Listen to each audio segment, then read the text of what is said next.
Welcome back guys. आज हम discuss करने वाले हैं डीएनए रेप्लिकेशन का सेकेंड पार्ट, यानी कि जो पहले वाले लेक्चर सेशन में जो सारी चीज़ें कवर अप नहीं हो पाई थी वो हम इस पार्ट में देखने वाले हैं। तो इस लेक्चर को हम शुरू करने वाले हैं एक वीडियो के साथ। एनिमेटेड वीडियो है जो डीएनए रेप्लिकेशन को अच्छी तरह से एक्सप्लेन करता है। चलिए देखते हैं।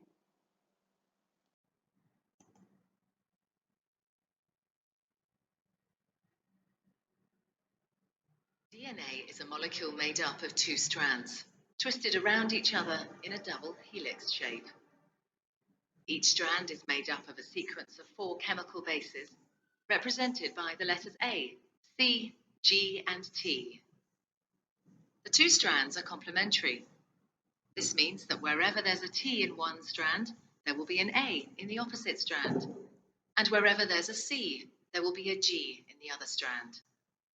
Each strand has a 5' end and a 3' end.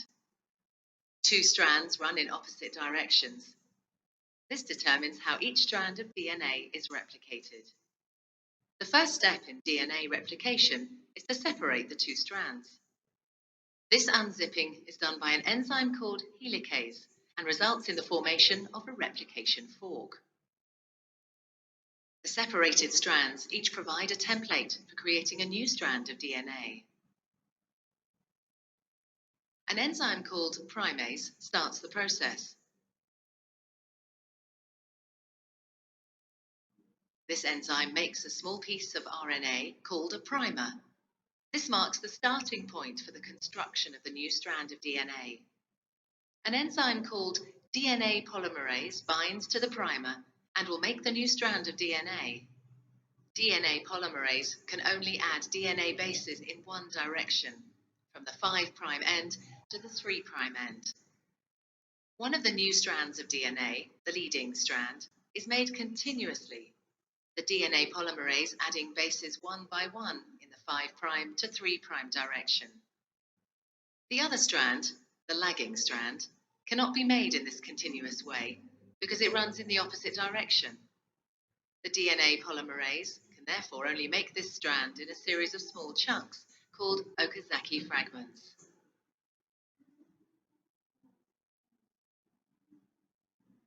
Each fragment is started with an RNA primer.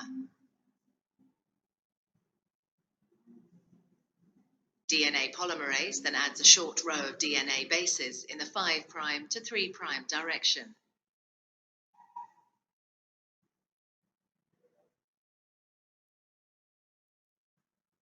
The next primer is then added further down the lagging strand. Another Okazaki fragment is then made, and the process is repeated again. Once the new DNA has been made, the enzyme exonuclease removes all the RNA primers from both strands of DNA. Another DNA polymerase enzyme then fills in the gaps that are left behind with DNA.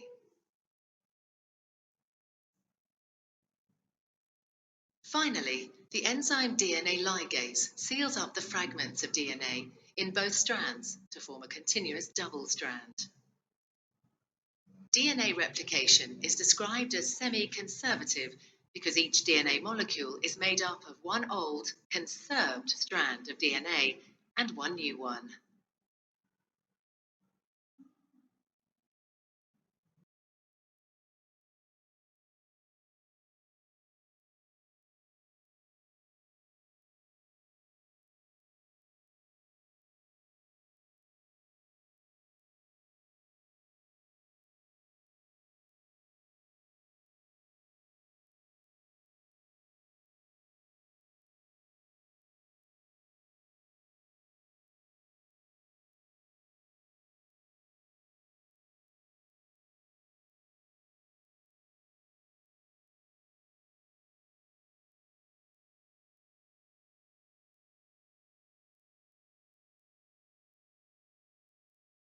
Okay guys, ये एक concept है जो काफ़ी important है। बहुत सारे students को ये समझ नहीं आता है कि एडिनोसिन ट्राइफॉस्फेट है क्या। हम पढ़ते हैं बचपन से 9 से 8 से एटीपी माइटोकॉन्ड्रिया एटीपी बनाता है, ऐसा पढ़ा था।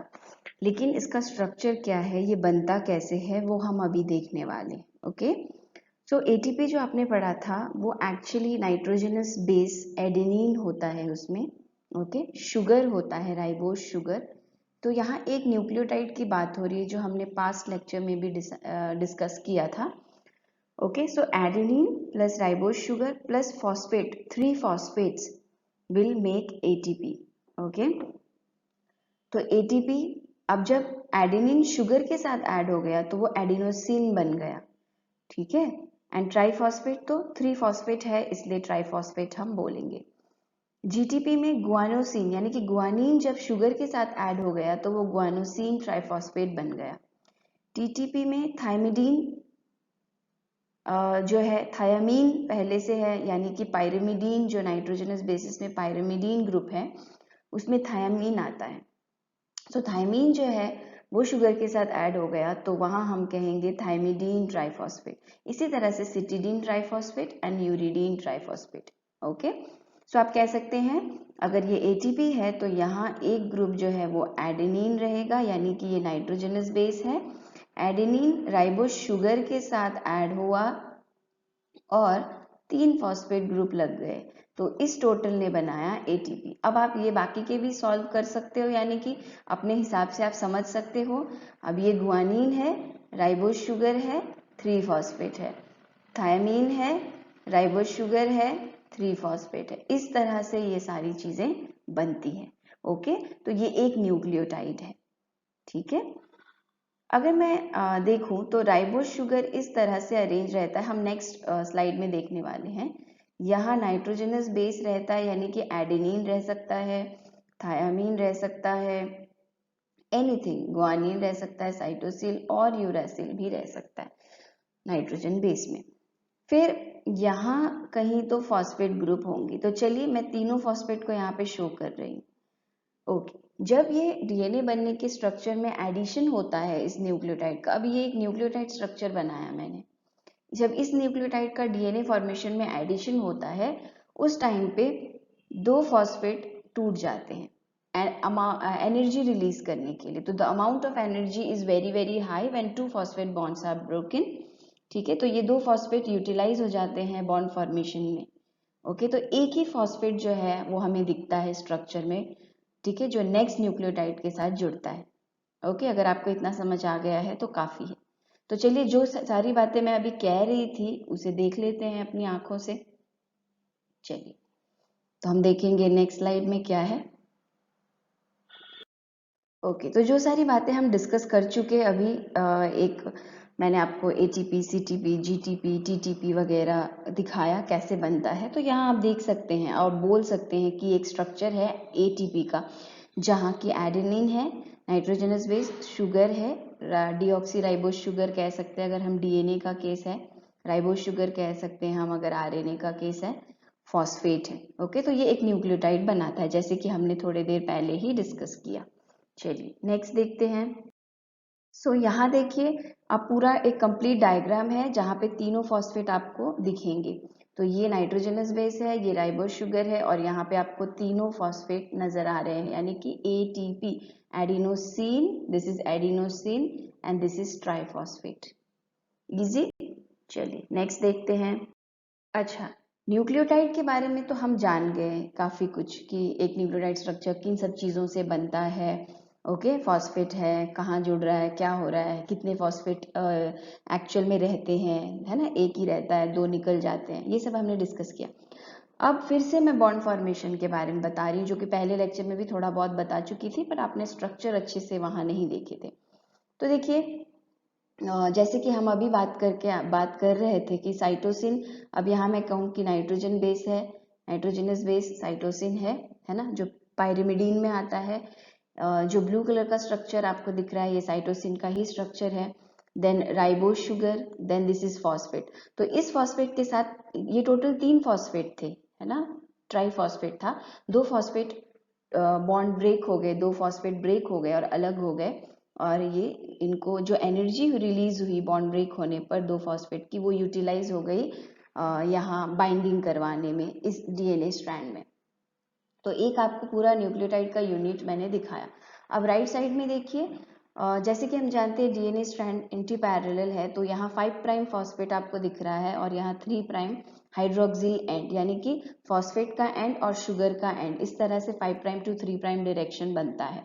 ओके, राइट हैंड साइड वाले में देखिए 3 प्राइम हाइड्रोक्सिल यानी कि सेम ये वाला ग्रुप, और फॉस्फेट यानी कि सेम ये वाला ग्रुप आपको दिखेगा, पर उल्टा दिख रहा है। क्यों? क्योंकि ये डायरेक्शन 3 प्राइम टू 5 प्राइम है, इस तरह से ये डायरेक्शन 5 प्राइम टू 3 प्राइम है। तो डीएनए स्ट्रक्चर जो है एंटी पैरेलल है, हम समझते हैं, है ना। हमने ऐसा पढ़ा है कि डीएनए स्ट्रक्चर एंटी पैरेलल है, इसलिए। तो दूसरे वाले एंटी पैरेलल बनने के लिए दूसरे वाले न्यूक्लियोटाइड को उल्टा हो जाना पड़ता है। बाकी तो सेम चीज़ है। यहाँ आप देख सकते हैं गुआनिन है जो कि प्यूरीन नाइट्रोजनस बेस है, एडेनिन प्यूरीन नाइट्रोजनस बेस है, साइटोसिन ऑब्वियसली गुआनिन के साथ ही ट्रिपल हाइड्रोजन बॉन्ड बनाता है, थायमिन एडेनिन के साथ ही डबल हाइड्रोजन बॉन्ड बनाता है। Okay, so I hope this is clear to everyone and this is so easy. चलिए नेक्स्ट देखते हैं। सो फ्रेंड्स, आरएनए प्राइमेज के बारे में हमने बातें की थी जब हम एक्चुअल रेप्लिकेशन प्रोसेस पहले लेक्चर में देख रहे थे। तो प्राइमेज के बारे में कुछ पॉइंट्स अगर आपको कम लगे या समझ ना आए तो मैं बता दूं कि वहाँ पे भी हमने डिस्कस किया था आरएनए प्राइमेज जो है वो 5 प्राइम टू 3 प्राइम डायरेक्शन में हम कह सकते हैं RNA nucleotides 8 to 10 RNA nucleotides को ऐड करता है। तो स्टार्टिंग में जब डीएनए रेप्लिकेशन का प्रोसेस शुरू होता है, डायरेक्टली डीएनए न्यूक्लियोटाइड शुरुआत से ऐड नहीं होते, वहाँ कुछ प्राइमरी रीजन ऐड होते हैं जहाँ 8 to 10 आरएनए न्यूक्लियोटाइड्स होते हैं। बाद में इन आरएनए न्यूक्लियोटाइड्स को रिमूव कर दिया जाता है और डीएनए की सिंथेसिस की जाती है। वो भी हम आने वाले स्लाइड्स में देख रहे हैं। ओके, तो ये कुछ इन्फॉर्मेशन है प्राइमेज से रिलेटेड।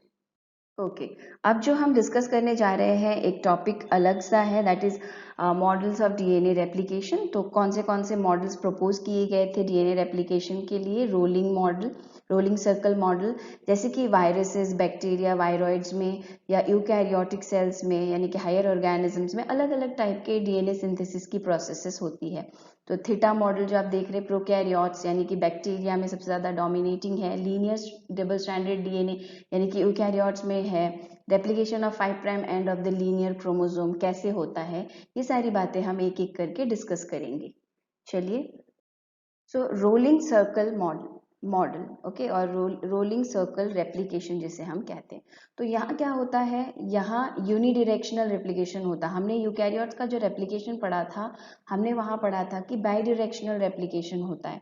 यहाँ देखिए यूनिडायरेक्शनल होता है। यहाँ एक पॉइंट पे इस तरह से कट लग गया, निक बन गया, निक बनना मतलब कट लगना, और वो ओपन हो गया, 3 प्राइम एंड 5 प्राइम एंड उसका एक्सपोज हो गया। ओके, देन इस तरह से यहाँ से सिंथेसिस शुरू हो गई, यानी कि दो डायरेक्शन तो है ही नहीं, एक ही डायरेक्शन में रेप्लिकेशन हो रही है। So it's a unidirectional nucleic acid replication. और बेसिकली ये देखा जाता है जब प्लाज्मीड का रेप्लिकेशन होता है, बैक्टीरियोफाज का रेप्लिकेशन होता है और वायरॉइड्स का रेप्लिकेशन होता है। ओके, उस टाइम पे देखा जाता है। कुछ यूकैरियोट्स भी हैं, लोअर यूकैरियोट्स, उनमें भी देखा जाता है। सो नेक्स्ट जो है that is theta model circular DNA prokaryotes chromosome. जैसे कि मैंने आपको बता दिया, प्रोकैरियोट्स यानी कि बेसिकली बैक्टीरिया में ये बहुत ज़्यादा देखा जाता है। थीटा मॉडल कहते हैं, क्यों कहते हैं, चलिए देखते हैं डायग्राम में। So DNA unwinds at origin, तो जो भी उसका ओरिजिन पॉइंट होगा, देखिए हमने प्रोकैरियोट्स में ओरिजिन पॉइंट देखा था, 9 मर सीक्वेंस में डीएनए ए इनिशिएटर प्रोटीन बाइंड होता था, मैंने ऐसा कहा था आपको पहले लेक्चर में। तो वो जो ओरिजिन रीजन है वहां से शुरू होगा, डीएनए अनवाइंड होगा, यानी कि हेलिकेज जो है हाइड्रोजन बॉन्ड्स को ब्रेक करता था और फॉग बनता है एक, है ना, उस तरह से हमने देखा। ओके, तो देखिए यहाँ पे लीडिंग स्ट्रैंड का सिंथेसिस इस डायरेक्शन में हो रहा है, लैगिंग स्ट्रैंड जो है वो धीरे धीरे टुकड़ों में सिंथेसाइज हो रहा है। ओके, तो फिर जैसे ही दूसरा स्ट्रैंड यहाँ बन गया, ये डबल स्ट्रैंडेड स्ट्रक्चर है, एक ये वाला है डीएनए बैक्टीरिया का और ये दूसरा स्ट्रैंड है। तो दोनों स्ट्रैंड को पेरेंटल टेम्पलेट कंसिडर करके फटाफट उनका रेप्लिकेशन शुरू होता है, लीडिंग लैगिंग लीडिंग लैगिंग। तो आप ध्यान से अगर इस डायग्राम को देखेंगे तो आपको ये समझ में आएगा। ओके, तो अनवाइंड हो गया। Second, DNA synthesis of leading strand proceeds continuously, ये तो हम पढ़ चुके हैं, है ना। और लैगिंग स्ट्रैंड जो है वो धीरे धीरे होता है, ठीक है, डिसकंटिन्यूअस वे में होता है, ये भी हमने देख लिया। ओके, तो ये ई कोलाई यानी कि बैक्टीरिया में देखा जाता है। थीटा शेप यानी कि इस तरह से इस तरह, ये आपको थीटा शेप में दिखेगा, इसलिए इसको थीटा मॉडल कहा गया है। Okay, next. सो linear double stranded DNA replication में क्या क्या देखेंगे हम, वो है कि जो हमने बेसिकली देखा है पहले लेक्चर में। सो इस तरह का फॉग बना था, बाई डायरेक्शनल हमने देखा था कि डीएनए सिंथेसिस होता है, अनवाइंडिंग होती रहती है और रेप्लिकेशन चलती रहती है। यहाँ भी लीडिंग और लैगिंग स्ट्रैंड का फॉर्मेशन होता है, वो हमने देखा था। ओके, सो यहाँ पे cellular organisms and some DNA viruses. So this is a most classical way of replicating genome in nucleic acid. So यहाँ eukaryotic mention नहीं किया है, तो this is the eukaryotic machinery as well, जो हमने last lecture session में पढ़ा है। ओके, किस तरह से मैंने बताया था डीएनए फॉग फॉर्मेशन होता है ना। फिर अगर यूकैरियोटिक के केस में देखें तो DNA polymerase epsilon delta leading strand lagging strand synthesis करता है। ओके, चलिए।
ओके, ये इम्पॉर्टेंट टॉपिक है टीलोमरेज। इसके बारे में बहुत सारी चीज़ें हैं जो हमें जाननी चाहिए, काफ़ी इंटरेस्टिंग भी है। तो टीलोमरेज जो है, जैसे कि मान लीजिए यहाँ सिंपल वही चीज़ दिखा रही हूँ मैं, कुछ भी चेंज नहीं है, सेम थिंग है जो हम देख रहे थे। देखिए यहाँ पे लैगिंग स्ट्रैंड दिख रहा है आपको, है ना। यहाँ यहाँ आपको लीडिंग स्ट्रैंड दिख रहा है। जो कंटिन्यूसली सिंथेसिस हो रहा है वो लीडिंग स्ट्रैंड है। जहाँ टुकड़ों टुकड़ों में सिंथेसिस हो रही है ओकाजाकी फ्रैगमेंट्स बनाकर, वहाँ लैगिंग स्ट्रैंड है। तो रेड कलर से जो दिखाया गया है वो प्राइमर्स है, हमें पता है प्राइमर एडिशन होता है स्टार्टिंग में। ओके, सो लैगिंग स्ट्रैंड ओकाजाकी फ्रैगमेंट। तो फर्दर रेप्लिकेशन हो गया और ये वाला स्ट्रक्चर हमें मिलता है कि टेम्पलेट स्ट्रैंड यानी कि पेरेंटल स्ट्रैंड पे डॉटर स्ट्रैंड्स बन चुके। ओके, बन गए, पर यहाँ पे प्राइमर्स अभी भी रह गए हैं। प्राइमर्स कौन थे? आरएनए न्यूक्लियोटाइड्स थे। डीएनए उसको हमेशा हमेशा के लिए हम, है ना, हम यूकैरियोट्स या हम एनिमल्स ह्यूमन बींग्स, उसे हम आरएनए को एज ए जेनेटिक मटेरियल हमेशा हमेशा के लिए नहीं रख पाएंगे। हमें सिंथेसिस के टाइम पे ही एक टेम्पलेट जैसा चाहिए था, स्टार्ट करने के लिए एक प्राइमर चाहिए था, इसलिए यूज किया। सो इसको निकाल दिया जाता है, प्राइमर को निकाल दिया जाता है। प्रोकैरियोट्स के केस में डीएनए पॉलीमरेज 1 और गैप जो बनती है उसे सील करता है लाइगेज, पिछले लेक्चर का याद करिए। यूकैरियोट्स के केस में आरएनएज एच, मैंने आपको कहा था फ्लैप एंडोन्यूक्लियस कहा था, जो प्राइमर रिमूवल में मदद करते हैं, ये प्रोटीन्स हैं। ओके, तो जब मान लीजिए एक सोमैटिक सेल है, सोमैटिक सेल यानी कि बॉडी की नॉर्मल सेल, ठीक है, other than cancerous cells, stem cells and reproductive cells. Reproductive cells का मतलब होता है जो गैमेट फॉर्मेशन में पार्टिसिपेट करते हैं, एग, स्पर्म, या आप जैसे ओवम कहते हैं हम, उसमें पार्टिसिपेट करते हैं, वो रिप्रोडक्टिव सेल या जर्म सेल्स कहलाते हैं। ओके, इन तीनों सेल को अगर छोड़ दिया, कौन से तीन? जर्म सेल और reproductive cell, second cancerous cell, third stem cells, इनको अगर हम छोड़ दें तो बाकी जो बॉडी के सेल्स हैं वो सोमैटिक सेल्स हैं। आपके हाथ के, पैर के, नाक के, कान के जो भी सेल्स हैं वो सोमैटिक सेल्स हैं। उनकी ग्रोथ एंड डेवलपमेंट का प्रोसेस थोड़ा अलग है। तो वो सोमैटिक सेल जो है वो एक सेल 30 to 40 डिविजन्स ही अपने लाइफ टाइम में करता है, उसके बाद वो चला जाता है एपोप्टोसिस, यानी कि उसकी डिग्रेडेशन हो जाती है। ठीक है, इसे हेफ्लिक लिमिट कहा जाता है, आप पढ़ोगे कभी फ्यूचर में हायर कॉन्सेप्ट्स जब पढ़ेंगे तब। So this is Hayflick limit. Limit यानी कि एक सोमैटिक सेल को बस कितना अलाउड है, 30 to 40 डिविजन्स करना ही अलाउड है, उससे ज़्यादा नहीं। अच्छा, क्यों नहीं अलाउड है? क्योंकि उसके पास ये एंजाइम टेलोमरेज नहीं है सोमैटिक सेल्स के पास। ठीक है, तो हर एक राउंड ऑफ रेप्लिकेशन में ये एंड शॉर्ट होते जाते हैं, शॉर्ट होते जाते हैं, है ना।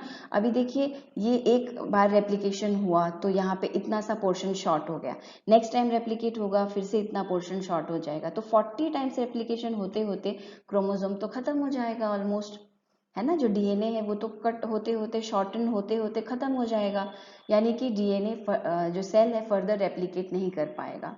ओके, तो उसका डिग्रेडेशन यानी कि एपोप्टोसिस अगर आपने सुना है वो हो जाता है। प्रोग्राम सेल डेथ, ठीक है, सेल को प्रोग्रामिंग करके ही मार दिया जाता है, डिसीजन लेकर मार दिया जाता है, और नए सेल्स तो हमारे बॉडी में बनते रहते हैं, उसका कोई हार्म नहीं है। तो सोमैटिक सेल की ये स्टोरी है। अब मैंने आपको कुछ 3-4 अलग सेल्स के बारे में भी कहा था, जैसे कि मैंने आपको कहा जर्म सेल है, कैंसरस सेल है और स्टेम सेल्स है, उसमें टेलोमरेज प्रेजेंट होता है, इसलिए उनके एंड्स जो हैं ये बार बार टेलोमरेज आके सिंथेसाइज करते जाता है, तो उनमें शॉर्टनिंग होती नहीं है। ठीक है, और ये बार बार डिग्रेड नहीं किए जाते इस तरह के सेल्स जिसमें टेलोमरेज प्रेजेंट होते हैं। तो शॉर्टनिंग ऑफ क्रोमोसोम वैसे सेल्स में नहीं होता, 3 टाइप्स ऑफ सेल्स में, germ cells, cancerous cells and stem cells.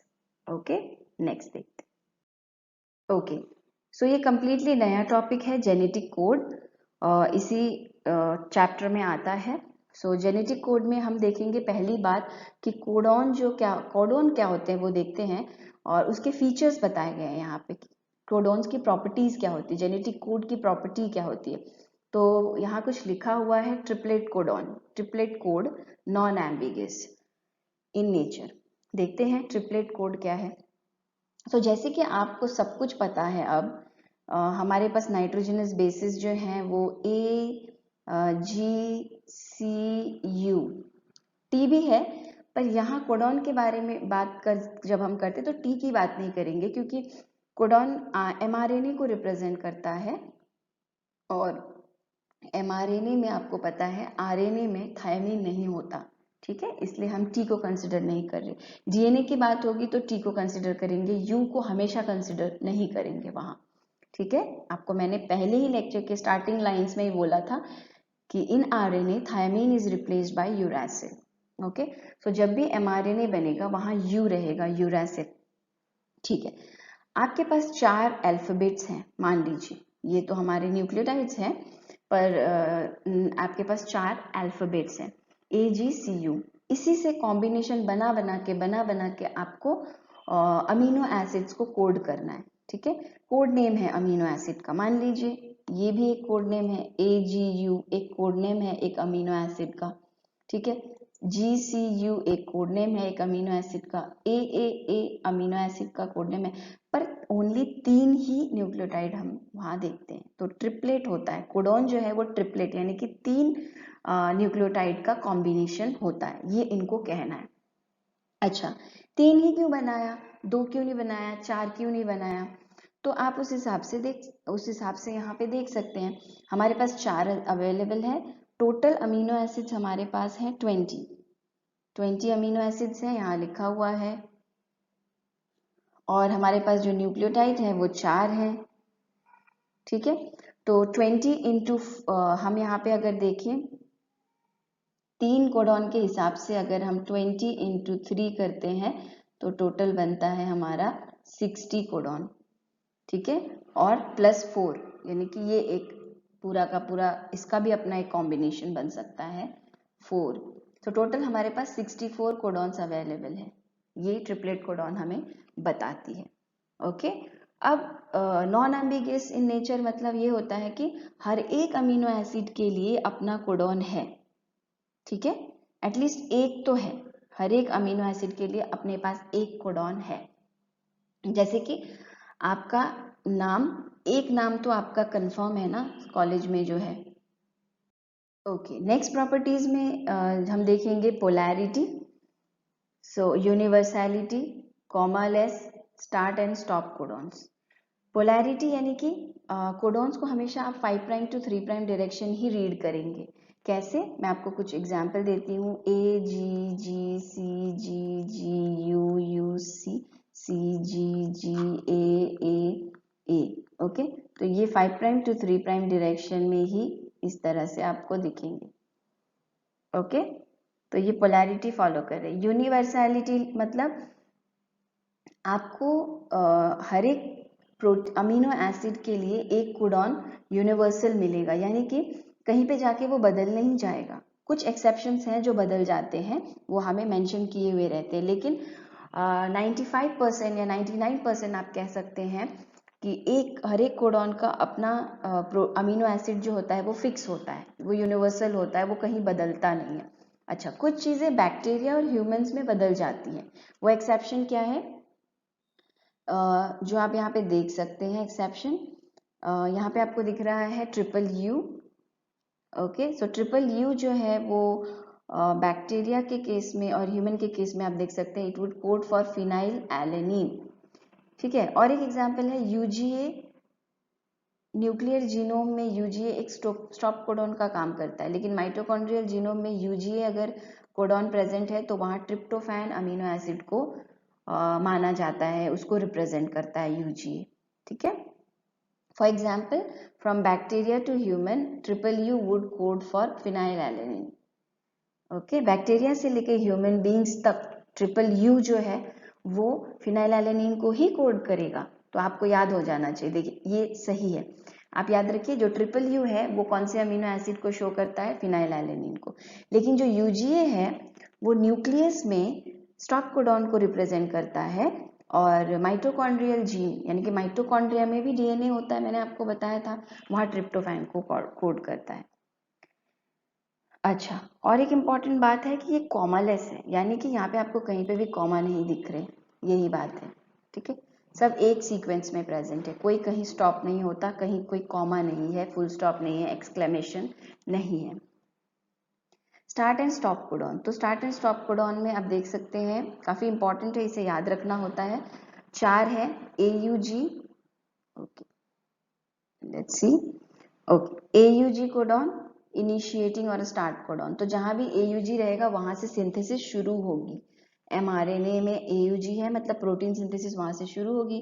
UAG, UAA, UGA ये जो है ये स्टॉप कोडॉन है, वहां जाके ट्रांसलेशन का टर्मिनेशन यानी कि ट्रांसलेशन वहां जाके बंद हो जाएगी, स्टॉप हो जाएगी प्रोटीन सिंथेसिस। ठीक है, स्टॉप कोडॉन का मतलब क्या होता है कि स्टॉप करिए, अब प्रोसेस यहाँ पे खत्म कर देनी चाहिए। ओके, चलिए, स्टार्ट कोडॉन का मतलब है AUG, दैट इज यहाँ से ट्रांसलेशन प्रोसेस शुरू होनी चाहिए। चलिए नेक्स्ट देखते हैं। Okay, collinearity and gene polypeptide parity. तो यहाँ पे ये कहा गया है change in specific codon in DNA produces change in amino acid. तो डीएनए का स्पेसिफिक बनना बहुत ज़रूरी है। मैंने जैसे आपको पहले भी कहा था कि हम डीएनए में कोई भी गड़बड़ अफोर्ड नहीं कर सकते, उससे म्यूटेशन हो जाएगा, है ना। तो चेंज इन डीएनए के स्पेसिफिक कोडॉन में चेंज आ गया तो पॉलीपेप्टाइड में चेंज आ जाएगा, यानी कि प्रोटीन सिंथेसिस में सब बदलाव आ जाएगा। ये हम पहले भी डिस्कस कर चुके हैं। ओके, तो जो जीन पॉलीपेप्टाइड पैरिटी में a cell have only as many as polypeptides as it has types of gene. तो जितने टाइप्स ऑफ डिफरेंट जीन्स हैं उतने ही types of different amino acids या पॉलीपेप्टाइड्स या प्रोटीन सिंथेसिस हो सकते हैं। तो वैरायटी बस जीन या डीएनए में ही डिपेंड करती है, वो कौन से प्रोटीन बॉडी में सिंथेसाइज करवाना चाहता है, ऐसा यूकैरियोट्स के केस में। लेकिन अगर हम वायरसेस को देखें तो वायरसेस जो हैं वो काफ़ी कामचोर है, उनका अपना कुछ मशीनरी तो होता नहीं है, ठीक है, खुद से कुछ सिंथेसाइज नहीं कर पाते, बाहर किसी लिविंग बॉडी के बाहर रहते हैं तो डेड होते हैं, किसी लिविंग बॉडी में एंटर कर जाते हैं तो लिविंग हो जाते हैं। ठीक है, और लिविंग बॉडी के अंदर जाकर उनकी मशीनरी को यूज करके अपना भी काम करवा लेते हैं, यानी कि अपना भी डीएनए सिंथेसिस करवा लेते हैं। तो लेकिन जब वहां से छुटकर उनकी डीएनए से निकलते हैं तो वहाँ उनका भी कुछ फ्रैगमेंट लेकर निकल जाते हैं, ठीक है, उनका भी थोड़ा बहुत फ्रैगमेंट लेके निकल जाते हैं। तो यहाँ पे वैरायटी बदलती रहती है वायरसेस में, ठीक है। यूकैरियोट्स में वैरायटी नहीं बदलेगी, जो डीएनए में इंफॉर्मेशन अवेलेबल है वही प्रोटीन सिंथेसिस होता रहेगा, लेकिन वायरसेस में चीज़ें बदलती रहेंगी क्योंकि किसी का भी जीन उठाकर वो लेकर आ जाता है। ओके, तो इस तरह से वायरस वर्क करता है। तो हमने बहुत सारी बातें डिस्कस की। ट्रिपलेट कोडॉन है, नॉन एम्बिगुअस है, पोलैरिटी फॉलो करता है, कॉमालेस है, ठीक है, कॉलिनियरिटी फॉलो करता है। ओके, सो हमने ये, मैं आपको क्लियर बता दूं कि एक अमीनो एसिड के लिए एक कोडॉन कंपलसरी होता है। बहुत सारे कोडॉन, 3-4 कोडॉन एक अमीनो एसिड को भी कोड कर सकते हैं, ठीक है, लेकिन 3-4 अमीनो एसिड एक कोडॉन पे डिपेंड नहीं रहेगा क्योंकि हमारे पास 64 कोडॉन्स है, ठीक है। मतलब आपका नाम, घर का नाम एक अलग हो सकता है, कॉलेज का नाम एक अलग हो सकता है, बचपन का नाम एक अलग हो सकता है, मोहल्ले में एक अलग नाम हो सकता है, लेकिन आप एक ही हो। उसी तरह से अमीनो एसिड एक ही है पर उसके अलग अलग कोडॉन्स हो सकते हैं, ठीक है। सो आई होप आपको ये क्लियर हुआ होगा। ओके, तो यहाँ रेप्लिकेशन का पूरा प्रोसेस जो है वो कंप्लीट होता है। दोनों वीडियो को मिलाकर ये एक 1 आवर का वीडियो बनता है जिसमें आपका यूनिट 3 पूरी तरह से कवर है। अगर आप इसे समझ जाते हैं तो आपको यूनिट 3 अच्छी तरह से समझ में आ जाता है। दोनों वीडियो को देखिए, बस एक ही वीडियो देखेंगे तो आपको सब कुछ समझ नहीं आएगा। सेकेंड वीडियो को देखने से पहले पहला पार्ट देखना बहुत ज़रूरी है क्योंकि बहुत सारी चीज़ें यहाँ पे कनेक्टेड है पहले वीडियो से। Okay, so thank you so much guys, take care, bye bye.